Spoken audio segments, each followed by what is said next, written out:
Morning, everybody. It's Kate with saltykatie.com, and I'm in super close this morning because I wanted to show y'all my fountain pen collection and some of my ink right quick without having to lift stuff up to the camera, wait for it to focus, etc. So I should preface this video by saying I'm not a fountain pen expert. These are my experiences over the last few years owning fountain pens. I occasionally get obsessed with them. It's the ink, y'all. Colors make me so happy. Like, my little brain sees color and I'm like, oh, it's so nice. Anyway, so I thought I'd show you my pens. I've got some beginner-friendly pens here if you've never used fountain pens before. And then, so I've got a couple of recommendations for that, and I've got some really pretty ink to show you as well. So this is a little pouch I just got off of Jet Pens, and I've been using it strictly for my fountain pens. Oh, and a couple of brush pens that I'll stick back in there. Yeah, I think that's pretty well everything. So here's my little fountain pens. So let's start at the beginning here. One of the first fountain pens I got was this Pilot Kakuno. It's a little plastic body pen, nothing special. I want to say it's cartridge fed, which I do not enjoy. I prefer a bottle of ink. So there's the cartridge here. Let's see, I think this is a fine. Yeah, it's a fine nib, and it's super cute. It's got a little smiley face on here to show you how to hold the pen. These, I want to say, are about between $12 and $15. So in terms of a price point, it's not bad. And it's got this really pretty baby pink on it. However, I'm not sure if the camera's going to be able to pick that up or not, but the body of mine busted down at the bottom through no fault of my own. Like, I didn't drop it or step on it or do anything like that. And then when it busted, the little white body filled with little bits of black ink, so it's super noticeable.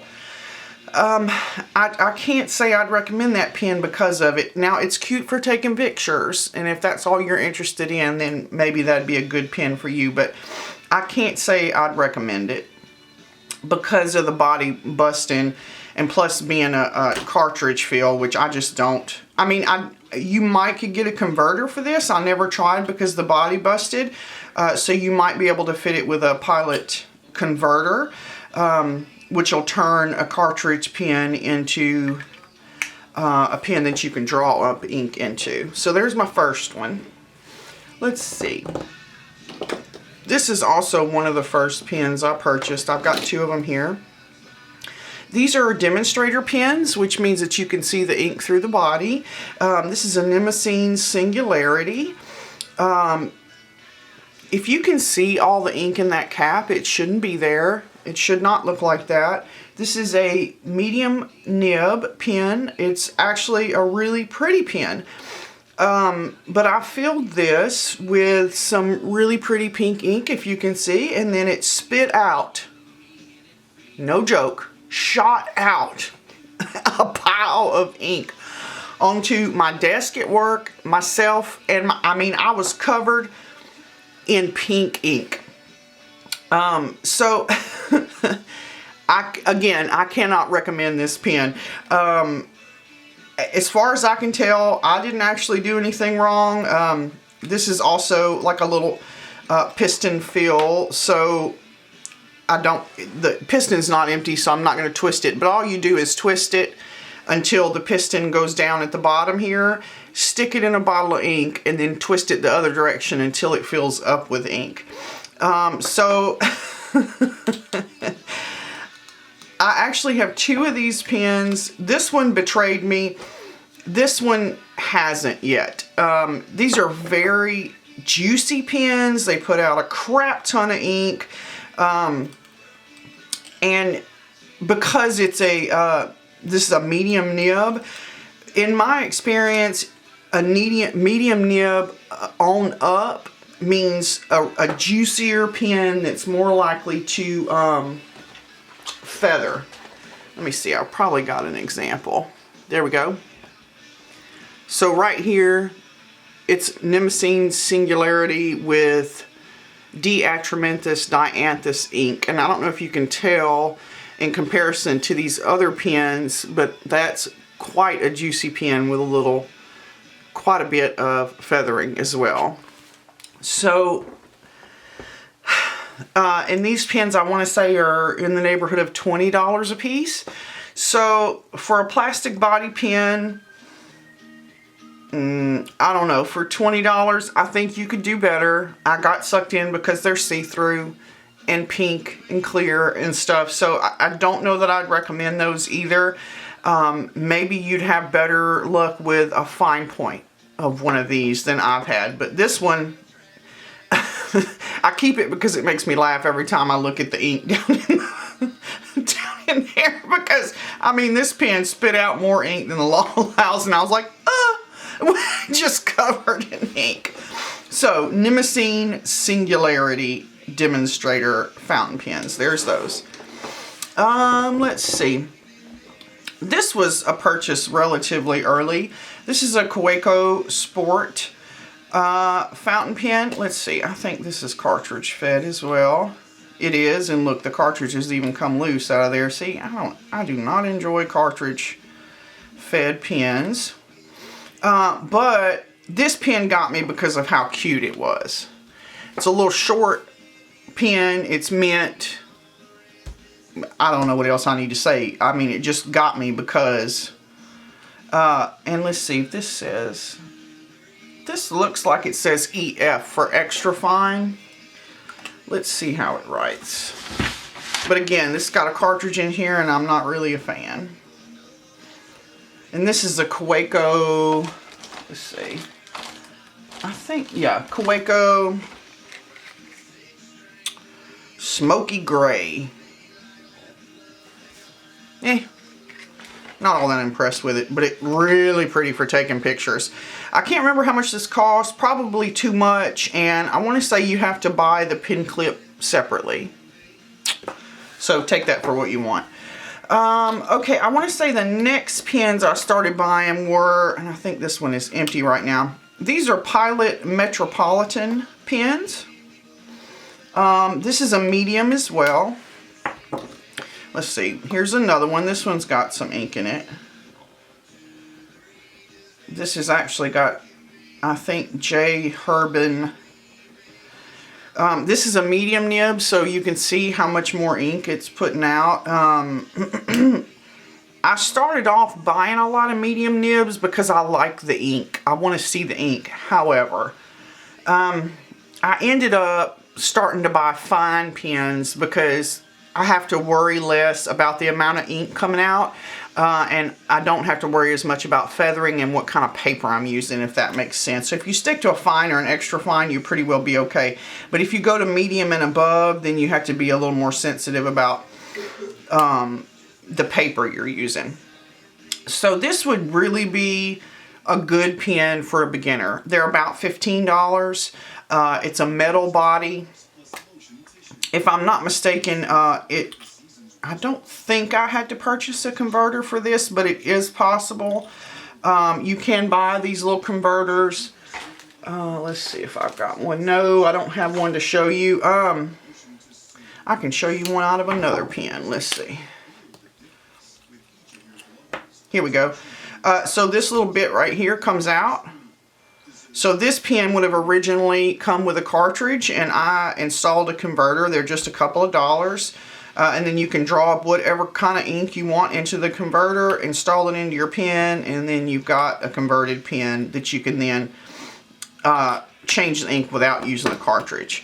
So these I would definitely recommend as a beginner pen. Like I said, they're $15 a piece. They've got a nice weight to them. They feel pretty expensive.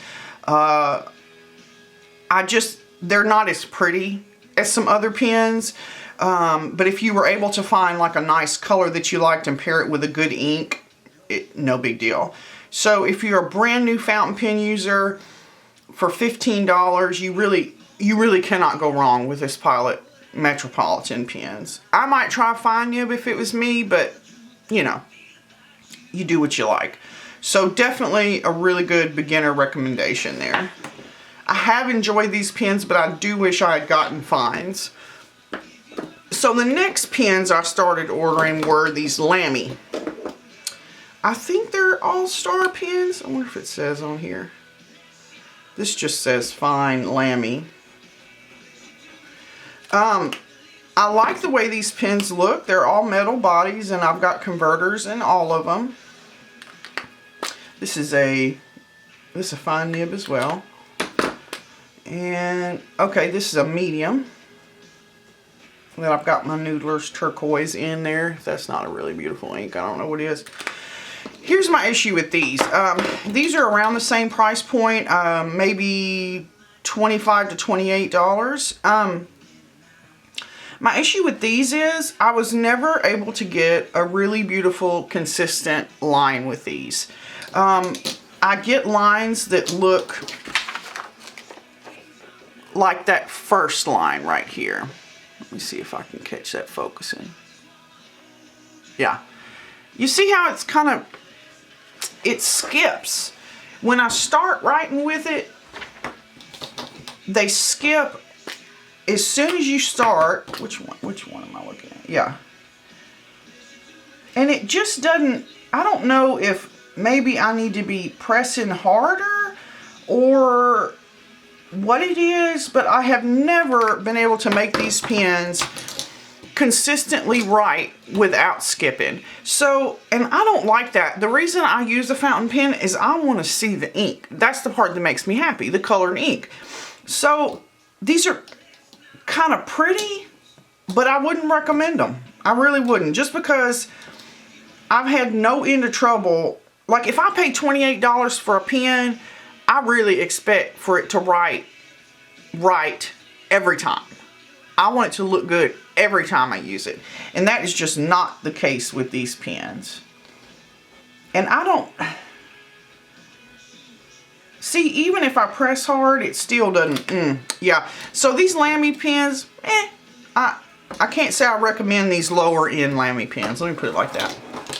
Okay, now here's my very favorite type of pen. These are Twizz Be Eco Pens. They are $31.50 a piece. Yeah, that's a lot of money for a pen.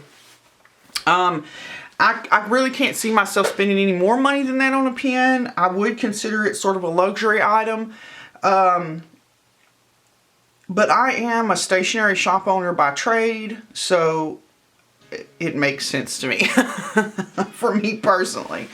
So the first one I ever purchased was this lime green one. It's currently filled with Diamine Amber ink, which I absolutely love. I don't know if it's meant to be what they call a shadowing ink, but it does shadow. So sometimes it's lighter and sometimes it's darker, even in the same stroke, which I really enjoy. This is a piston fill pen, so here's the piston here. You turn the end to make the piston go down to the bottom. Dip your pen in the bottle of ink, turn it the opposite direction, and pull up however much ink you want. Love, love, love these pens. I saved one of the boxes recently so I could show y'all how they come packaged. It's a real nice plastic box. It's got a little alcohol here. Oh no, that must be silicone grease. It tells you to put a little silicone grease on it if it gets, you know. And then there's some little instructions on how to fill the pen here. So it comes in a super nice box, which I don't keep. Mama don't, I ain't got no space or time for that. But I kept these most recent too so I could show y'all. And, let's see if I can get that back closed. Okay, so the next one I bought, the only reason I didn't buy several of these is because they don't have any pretty colors, or didn't. This was the best color they had at the time. And so I went on and bought it, even though I'm not a huge fan of lime green. But it turned out that I absolutely love the pen. It's a fine as well. I just love it. I love it, I love it, I love it. So the next one, oh, and I wanted to show y'all a handwriting example. Let me show y'all. So I've been practicing my handwriting for, I don't know, last month and a half, I guess, month, something like that. And so I started off practicing my handwriting with my regular little Inkjoy gel pens, because that's what I was mainly using in my planner and whatnot. And it was going okay, but I wasn't all that impressed. And then this is me like really trying to write nice, and it's still not coming up all that great. And then bingo, I picked up my Twizz Be and started using it. I don't know if y'all can see the difference, but it's something about my hand not being super close to the paper that makes it where I'm able to have better control. And if you can see how much better this looks than that, I mean, it's just not even a competition. So for me, the fountain pen, having that much space between the paper and my hand makes a huge difference in how much control I have over the pen, it seems like. So it improved my handwriting. That's worth $31.50 if you ask me. So anyway, I logged on to JetPens the other day and they had a baby pink one. Well, shut the front door. I had to have that. And then I had also never tried shimmering inks. I'm hoping the camera is picking this up because that's what's in here. It's pink champagne shimmering ink. And as the ink dries, the shimmer shows up and it is absolutely gorgeous. So then I went a little buck wild and bought another because it's white. And then I got another shimmering ink, which is this Robert Oster Rose Tint Gilt ink. And it's like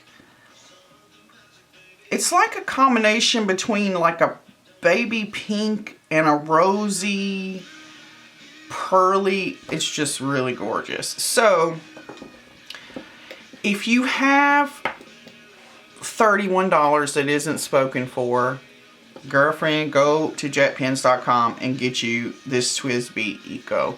Seriously, so much fun. So these are my current very favorite pens. Next, I just want to show y'all right quick my ink. So yeah, this is just a little bit of a mess here. It's in one of these fridge containers. But I just want to show y'all right quick. This is my Diamond Pink Champagne Shimmering that I was just showing you in this sexy pink pen. Noodler's Navajo Turquoise. This is Noodler's Lexington Gray, I want to say. There's Diamond Amber. That's in my green Twizz Be. Robert Oster Gold Antiqua. Girl. I want to say this is Noodler's Heart of Darkness. J. Herbin Cacao do Brazil. And it comes off gray, but the bottle is marked brown. And then here's that Robert Oster Rose Gilt Tint that's in this Twizz Be right now. I really want y'all to be able to see that shimmer on there. Let me see if I can get it to focus. I can't tell if it is or not. Oh, it's so pretty. Diamond Twilight. This is another of my favorite pens. If I had to say my favorite ink brand is Diamond. To me, they have the colors that appeal to me the most. This is like this, it looks like night to me, and I just love it. And this is my other favorite. This is Diatramentis Dianthus ink, and not only is it a pretty color, but it smells like flowers. Freaking delicious. This is a Noodler's, I want to say that's Atlantic Salmon. This is another Noodler's pink ink. I've done forgotten what that is. And I've got some more blank ones to put some more inks back there. But I would definitely recommend Diamond inks. They're not super expensive. They have really beautiful colors. Let's see. Oh yeah, here's my pink champagne shimmering one from Diamond. Let me show y'all the bottle right quick because it's just super appealing. Look at that glitter on the bottom. So you have to shake it before you... Yeah. Now, I have had some people... Okay, so the ink, the shimmering ink tells you to use a medium nib and up. Probably the broader the pen, the better for the shimmering ink. Some people have told me that their fine point pens clog with this. So this started to... I don't want to say it started to clog, but it started to slow down. And it looked like there was a little too much of that gold shimmer down in the feed here. So all I did was stick the pen back in there, turn the piston to spit out what ink was in there. It cleaned out the feed here, and then I just sucked more ink back up. So you could definitely do that, but only if this is the only ink that goes into this pen. You don't really be mixing unless you just want to. But I just love the way that looks. And then the other shimmering one I just got, I'm going to show you the bottom of this. Look at that. So that's the shimmer, and then here's the ink up at the top. Look at that, y'all. Let me see if I can get it to focus. Shut the front door. Anyway, so Diamond ink, and then I would absolutely recommend these Twizz Be Ecos and these Pilot Metropolitans. So about $15 and about $30. Excuse me. I don't know that you're going to find a finer fountain pen than for $15 than these right here. And if you've got 30 to spend, go on and do it, girlfriend. I have just really enjoyed these. It makes my workday a little more fun, if that makes sense. So I hope I've made sense with this video. I hope I've given you some recommendations that you can use, hopefully to save you some money, because you know, I would not have purchased all these right here. So this is, I don't know, a couple of $100 worth of mistakes right here. Maybe I could save you. If anybody else has had a different experience with these Lamy pens than I have, let me know. Maybe I'm doing something wrong, whatever. I can't say as I really enjoy them all that much. So anyway, I hope y'all are having an awesome day. I'm still working on my bullet journal series. It comes out weekly on Wednesday. So if you haven't seen that yet, give it a check it out. And let me know what you think. So yeah, if you got any questions about my little fountain pen or ink collection here, let me know. I'll be happy to answer them down in the comments. Thank you so much for watching. Subscribe if you hadn't already. And I hope to see you again real soon. Bye.